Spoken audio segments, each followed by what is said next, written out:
Welcome, everyone. Today, we're diving deep into one of the most powerful wealth building tools available to real estate investors, the 1031 exchange. Specifically, we'll explore its nuances within the dynamic California market.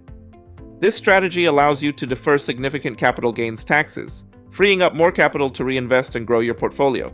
It's a critical component for any serious investor looking to maximize their returns and build long-term wealth in real estate. As a quick reminder, don't forget to download a copy of this presentation from my training website so you can study it and take notes. The link to the training website is in the description of this video. And if you enjoyed this training, be sure to subscribe, like, and comment. Your feedback helps us grow and reach more agents like you. Over the next few minutes, we'll cover 5 essential areas. First, we'll establish the core concepts of a 1031 exchange, understanding its fundamental power. Next, we'll walk through the step-by-step process of executing a successful exchange. Then, we'll delve into California's specific rules, including the unique clawback provision. Following that, we'll conduct a strategic analysis, weighing the benefits against potential drawbacks. Finally, we'll discuss real-world applications, providing practical guidance for implementing this tax strategy effectively in your investment journey. At its heart, a 1031 exchange is a provision under Section 1031 of the Internal Revenue Code. It allows real estate investors to defer capital gains taxes when selling an investment or business property, provided they reinvest the proceeds into a like-kind replacement property. This isn't a tax avoidance scheme, but rather a tax deferral strategy. It's particularly relevant in California, where high property appreciation and significant combined state and federal tax liabilities can easily exceed 30% of your gain. California investors find 1031 exchanges particularly appealing due to several compelling factors. The potential tax burden on appreciated investment properties can easily exceed 30% when combining federal capital gains, state taxes, and depreciation recapture. With median property gains often reaching $500,000 or more over typical holding periods, deferring these taxes means preserving 100% of your capital for reinvestment. This allows you to leverage your full equity into new, potentially larger or more diversified assets, accelerating your portfolio growth significantly.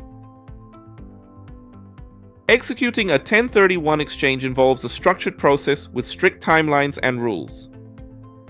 It's not simply selling one property and buying another. There are specific steps that must be followed precisely to ensure the exchange qualifies for tax deferral. Understanding this framework is crucial for any investor considering this strategy. We'll break down each stage, from the initial sale to the final acquisition, highlighting the key requirements and best practices to navigate the process successfully. The first critical step is selling your relinquished property. This property must have been held for investment or business purposes. Examples include rental homes, commercial buildings, industrial facilities, or even vacant land intended for investment.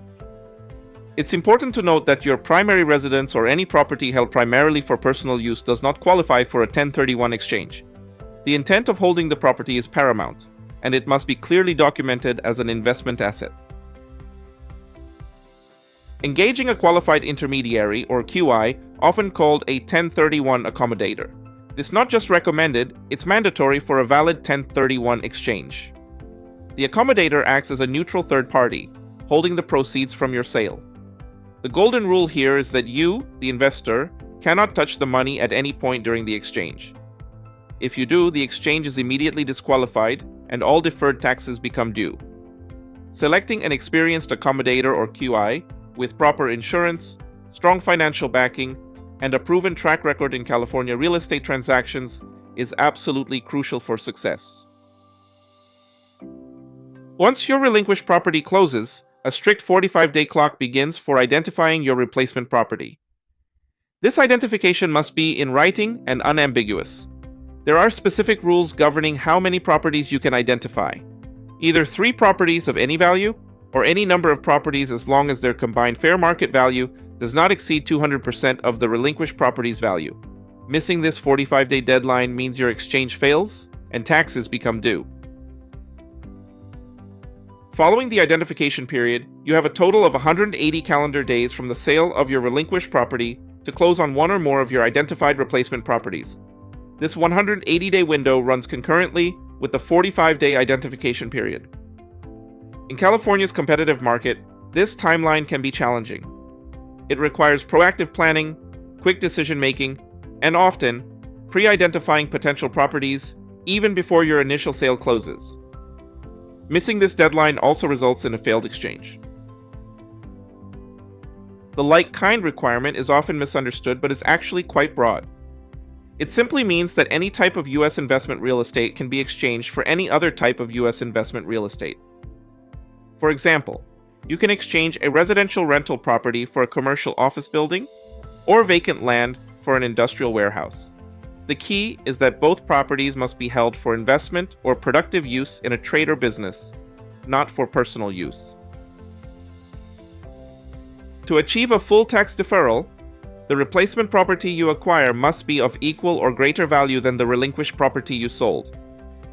Furthermore, you must reinvest all of the equity from the sale, and the debt on the replacement property must be equal to or greater than the debt on the relinquished property. If you take any cash out of the exchange, or if your new debt is lower, that difference is considered taxable boot and will be subject to capital gains tax. While 1031 exchanges are a federal tax provision, California introduces its own layer of complexity that investors must understand. The state generally aligns with federal IRS guidelines regarding timelines, like-kind requirements, and the role of qualified intermediaries. However, California has unique reporting requirements and a specific provision that can impact investors, especially those who diversify their holdings outside the state. California largely follows the federal IRS guidelines for 1031 exchanges, including the critical timelines and like-kind definitions. However, the state adds its own reporting requirements. Every 1031 exchange involving a California property or a California resident must be properly reported on your California tax return, regardless of where the replacement property is located. Strict documentation is essential, and failure to report correctly can lead to audits and penalties. It's vital to work with tax professionals experienced in California real estate transactions. One of the most significant California-specific rules is the clawback provision. Here's how it works. When you defer capital gains on a California property through a 1031 exchange, California tracks that deferred gain. If you later sell the replacement property and it's located outside of California, without performing another 1031 exchange into another California property, the state can claw back those previously deferred California capital gains taxes. This can lead to unexpected tax liabilities years down the line, so careful planning is essential. A crucial aspect of a successful 1031 exchange is the debt replacement requirement, which helps avoid taxable boot. To fully defer taxes, the debt on your replacement property must be equal to or greater than the debt on your relinquished property. For example, if you sell a property with $800,000 in debt and acquire a replacement with only $600,000 in debt, the $200,000 difference is considered taxable boot. To avoid this, you would need to add an additional $200,000 in cash equity to the exchange. Beyond tax deferral, 1031 exchanges offer a multitude of strategic benefits for real estate investors. They are a powerful mechanism for accelerating wealth creation, optimizing your portfolio, and adapting to changing market conditions or personal investment goals. Understanding these advantages can help you leverage the 1031 exchange to its fullest potential in your investment strategy. The most immediate and significant benefit is the deferral of substantial tax liabilities. California investors often face combined federal capital gains, state income tax, and depreciation recapture rates exceeding 30% of their gain. A 1031 exchange allows you to defer all of these taxes, meaning 100% of your sale proceeds remain available for reinvestment. This significantly increases your purchasing power and allows your capital to continue working for you, compounding your returns over time. 1031 exchanges enable powerful portfolio growth through compound interest as you reinvest pre-tax dollars. they also offer immense strategic flexibility.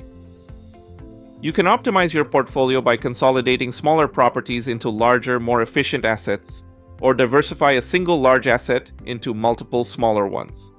You can achieve geographic diversification, moving equity from high-cost California markets to areas with better cash flow or different growth potential.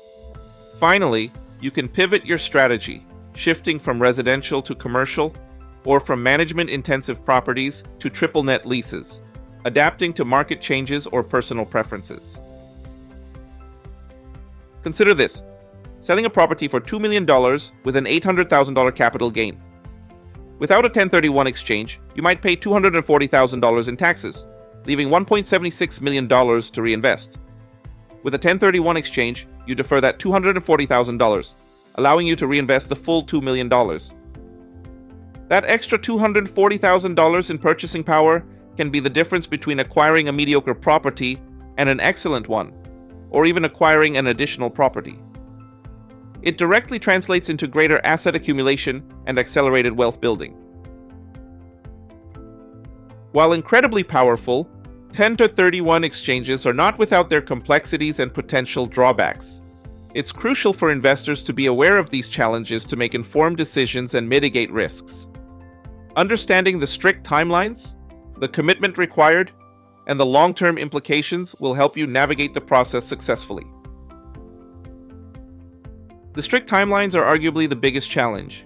You have 45 days to identify replacement properties and 180 days total to close on them, starting from the sale of your relinquished property.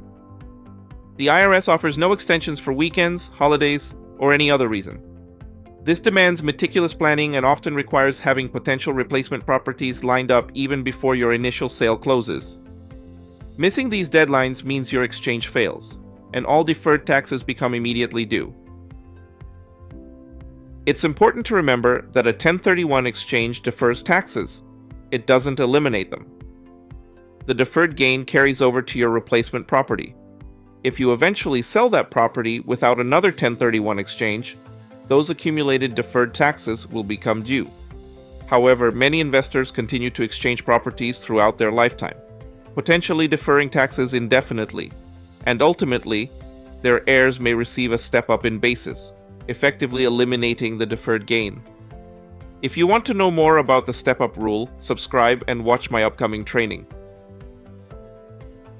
The downside of a 1031 exchange is that once an exchange begins, your flexibility is limited. Changing your strategy midstream can trigger immediate tax consequences. Furthermore, your capital remains locked in real estate, reducing liquidity. Accessing cash for emergencies or retirement without paying accumulated taxes becomes difficult. The compliance complexity is also significant, requiring precise documentation, legal review, and coordination among multiple parties.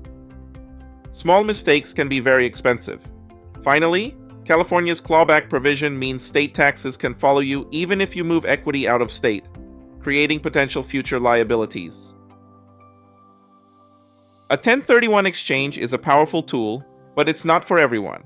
It's best suited for investors focused on long-term growth, portfolio optimization, and building generational wealth through real estate, who are also comfortable navigating strict timelines and complexities.